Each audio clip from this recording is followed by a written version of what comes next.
जय Hind and hello guys, स्वागत है आपका आपके अपने YouTube चैनल ज्ञानदेव होस्ट में। और इस वीडियो में मैं आपको बताने वाला हूं इंडियन ऑयल कॉरपोरेशन लिमिटेड यानी कि IOCL marketing division apprentice online form 2025 के बारे में कि कैसे आपको नॉर्दर्न रीजन के लिए इस फॉर्म को फिल करना है।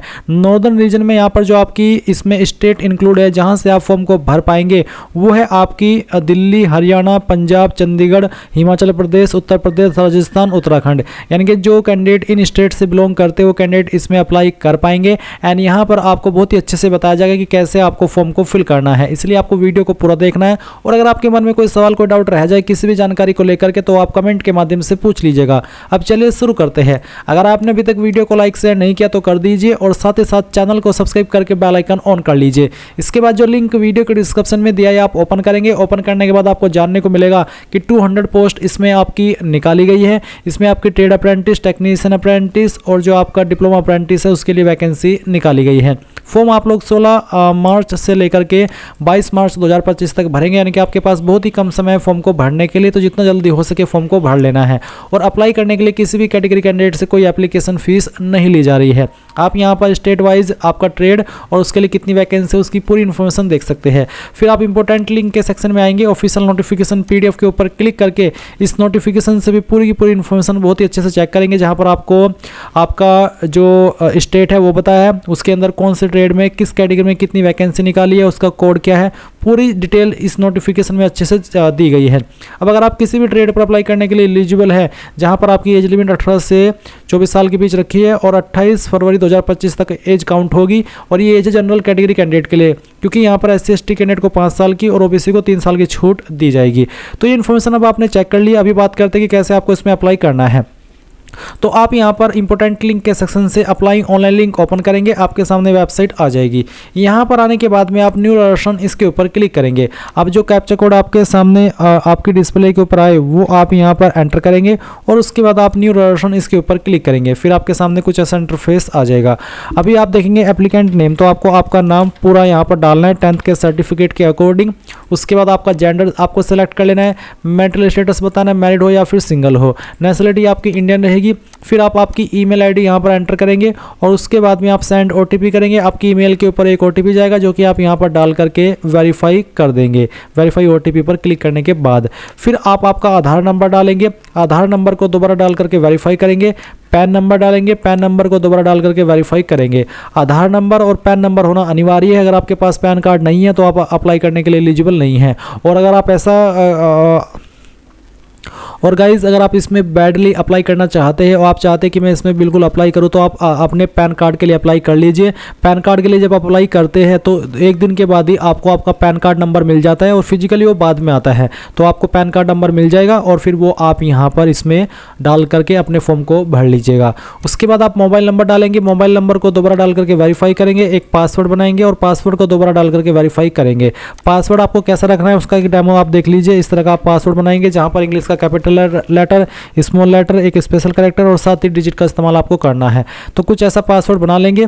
उसके बाद आप देखेंगे डिसिप्लिन अप्लाइड फॉर, तो आप कौन से डिसिप्लिन पर अप्लाई करना चाहते हैं। सभी पर अप्लाई करने का तरीका सेम है, पर मैं आपको एक बता दूं कि इसमें जो कैंडिडेट इसमें जो आपकी ट्रेड अप्रेंटिस की वैकेंसी है इस पर अप्लाई कर रहे हैं उनको apprenticeshipindia.gov.in यानी कि इस वाले पोर्टल के ऊपर रजिस्ट्रेशन करना अनिवार्य है। और जब आप इसके ऊपर रजिस्ट्रेशन कर लेंगे और जो आपको रजिस्ट्रेशन नंबर मिलता है उसका महत्व आपको आगे जा करके इस वीडियो में पता चलेगा। एंड अगर आप अप्लाई कर रहे हैं ट्रेड अप्रेंटिस की पोस्ट पर तो भी आप इसी वेबसाइट के ऊपर रजिस्ट्रेशन करेंगे apprenticeshipindia.gov.in। और अगर आप टेक्नीशियन अप्रेंटिस या फिर ग्रेजुएट अप्रेंटिस पर अप्लाई कर रहे हैं तो आपको NATSeducation.gov यानी कि इस वाले पोर्टल के ऊपर, जो कि मैं आपको एक बार वीडियो में दिखाता हूं, इस वाले पोर्टल के ऊपर आपको रजिस्ट्रेशन करना होगा। जो आपकी अप्रेंटिसशिप इंडिया की वेबसाइट है इसके ऊपर कैसे रजिस्ट्रेशन होता है उसके लिए मैंने एक अलग से वीडियो बनाई हुई है। आप इस वीडियो को वॉच करके इसके ऊपर रजिस्ट्रेशन कर सकते हैं। एंड इसके लिए भी आपको काफ़ी सारी वीडियो मिल जाएगी कि कैसे आपको NATS के पोर्टल के ऊपर रजिस्ट्रेशन करना होता है। तो ये आप कर लीजिएगा क्योंकि ये करना भी अनिवार्य है। इसके बाद आप फिर से इसी वाले स्टेप पर आएंगे और यहाँ पर जो आपका डिसिप्लिन है जिसके लिए आप अप्लाई कर रहे हैं वो आप सिलेक्ट कर लीजिए। और जैसे कि मैंने बताया उस पर जो वेबसाइट पर रजिस्ट्रेशन करना है वो करने के बाद आप उस रजिस्ट्रेशन नंबर का यहाँ पर इस्तेमाल करेंगे। अभी आता है स्टेट अप्लाइड फॉर, कौन सी स्टेट के लिए आप अप्लाई करें वो स्टेट आप सिलेक्ट कर लीजिए। लोकेशन प्रेफरेंस, तो आप इनमें से किस लोकेशन को पहली प्रेफरेंस देना चाहते हैं वो आप सिलेक्ट कर लीजिए। फिर सेकंड प्रेफरेंस किसको देनी है और थर्ड प्रेफरेंस किसको देनी है वो आप सेलेक्ट कर लेंगे। अब आता है आपका NAPS NATS रजिस्ट्रेशन। तो जो मैंने आपको बताया अभी, तो अगर आप ट्रेड अप्रेंटिस पर अप्लाई करें तो आपको इस वाले पोर्टल के ऊपर रजिस्ट्रेशन करना है, और रजिस्ट्रेशन करने के बाद में जो आपको नंबर मिला है वो नंबर आप यहाँ पर डाल दीजिए।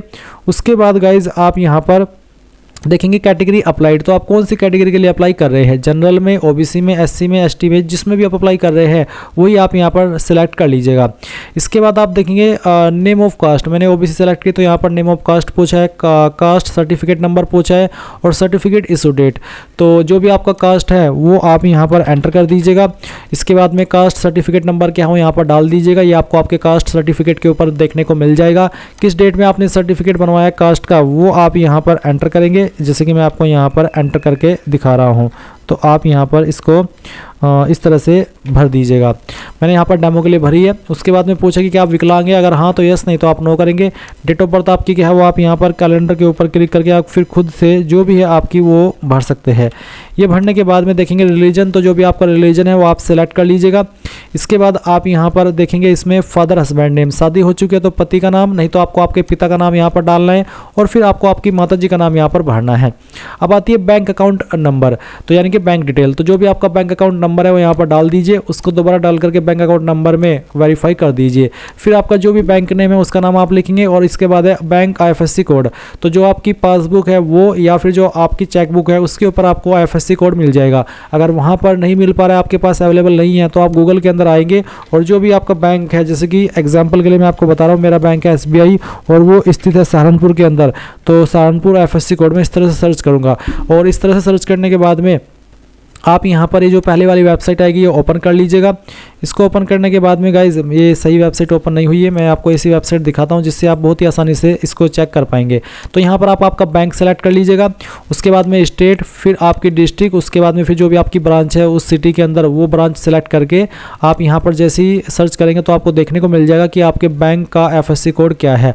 वो IFSC कोड फिर आपको यहाँ पर इसमें डाल देना है। अब आता है आपका एजुकेशनल इन्फॉर्मेशन। तो 10वीं आपने कौन से बोर्ड से की है उस बोर्ड का नाम आपको यहाँ पर एंटर करना है।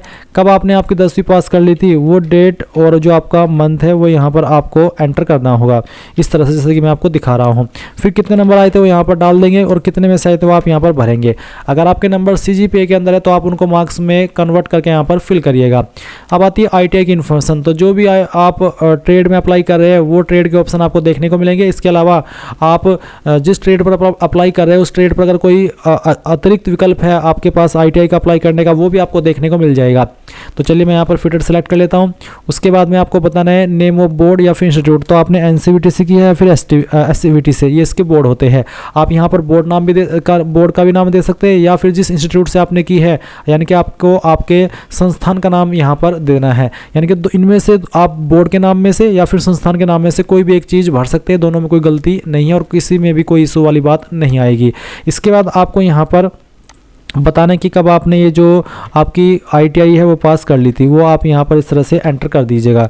इसके बाद गाइज आप यहाँ पर इसमें देखेंगे मार्क्स ऑब्टेंड। मैंने जो यहाँ पर जानकारी भरी है ये मैं डेमो के लिए भरी है, आप मेरी इन्फॉर्मेशन के ऊपर ना जा करके अपनी रियल इन्फॉर्मेशन भरिएगा।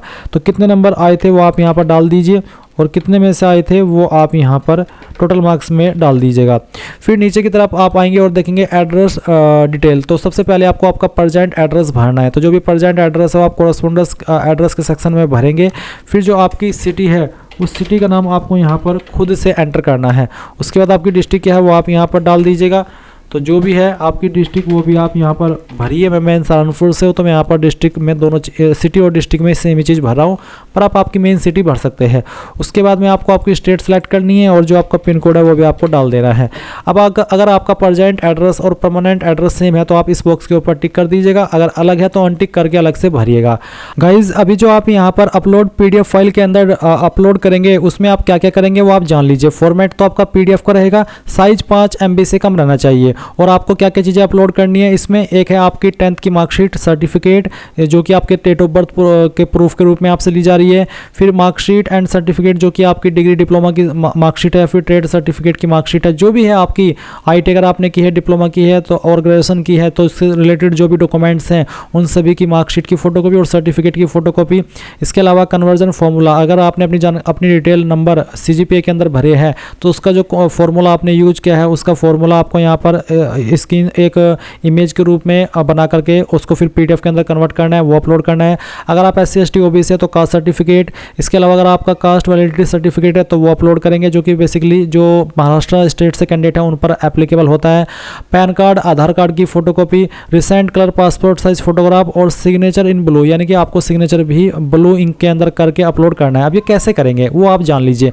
आप गूगल के अंदर आइएगा और सर्च कीजिएगा इमेज टू PDF, या आपने सर्च किया, पहले वाली वेबसाइट आई, ओपन कर लीजिए। उसके बाद सिलेक्ट JPG इमेज, इसके ऊपर क्लिक कीजिए और जो भी डॉक्यूमेंट्स आपके ऊपर इनमें से एप्लीकेबल हो रहे हैं जो कि मैंने आपको बताए हैं तो वो आपको सेलेक्ट कर लेना है। यहाँ पर जो आपका कास्ट सर्टिफिकेट है वो आपको सेलेक्ट कर लेना है, 10वीं की मार्कशीट, 12वीं की मार्कशीट अगर आपके पास है उसका जो आपका सर्टिफिकेट है वो अपलोड कर लेना है। फिर आपका यहाँ पर जो पासपोर्ट साइज फोटो है वो सिलेक्ट कर लेना है, आपका सिग्नेचर, आपका जो भी बेसिकली अभी यहाँ पर चीज़ें मैंने आपको बताई है इस वाली डिटेल्स के अंदर, इनमें से जो 10 पॉइंट दिए गए हैं इनमें से जो भी चीज़ आपके ऊपर एप्लीकेबल है यानी कि लागू है और जो आपके पास अभी अवेलेबल है वो सभी इमेज आपको यहाँ पर सेलेक्ट कर लेने हैं। उनको स्कैन करने के बाद में और फिर आप कन्वर्ट टू PDF के ऊपर क्लिक करेंगे, आपकी PDF फाइल बन करके आ जाएगी। आप डाउनलोड PDF के ऊपर क्लिक करके फिर वो फाइल आप यहाँ पर अपलोड कर देंगे। इसके बाद में गाइज आप यहाँ पर I have filled up all the details careful, इसके ऊपर टिक करेंगे। अब गाइज जैसे ही आप अपनी सभी इन्फॉर्मेशन फिल कर लेंगे तो आपके सामने यहाँ पर नीचे की तरफ सेव एंड नेक्स्ट का ऑप्शन आ जाएगा। आप सेव एंड नेक्स्ट के ऊपर क्लिक करेंगे और इसके बाद आप देखेंगे रजिस्ट्रेशन कंप्लीटेड सक्सेसफुली, यानी कि आपका फॉर्म सक्सेसफुली सबमिट हो चुका है।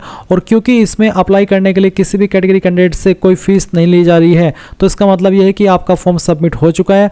अभी गाइज आपके मन में एक सवाल आ रहा होगा कि इसमें प्रिंट का ऑप्शन तो आया ही नहीं, तो गाइज प्रिंट का ऑप्शन यहाँ पर कोई भी नहीं है। अगर आप अप्लाई ऑनलाइन लिंक ओपन करते हैं तो यहाँ पर भी आपको लॉगिन करने का कोई विकल्प नहीं दिया गया है। तो अगर लॉगिन करने का विकल्प दिया गया होता तो ही आप यहाँ पर लॉगिन करके अपने फॉर्म का जो फाइनल प्रिंट आउट है वो ले पाते, पर ऐसा कुछ नहीं है। मे भी आपको बाद में ईमेल के माध्यम से सेंड कर दिया जाए या फिर आप इस वेबसाइट के ऊपर एक बार फिर से विजिट कर लीजिएगा कुछ टाइम के बाद में या फिर लास्ट डेट के बाद में, क्या पता यहाँ पर आपको लॉगिन का ऑप्शन मिल जाए और फिर आप लॉगिन करके अपने फॉर्म का फाइनल प्रिंट आउट ले पाए। तो इस प्रकार से आप लोग IOCL marketing division, trade apprentice, graduate apprentice और टेक्नीशियन अप्रेंटिस का फॉर्म फिलअप कर पाएंगे। आई होप ये प्रोसेस पसंद आया होगा। कोई सवाल डाउट रह गया हो तो कमेंट के माध्यम से पूछ लीजिएगा। Thanks for watching. जय हिंद।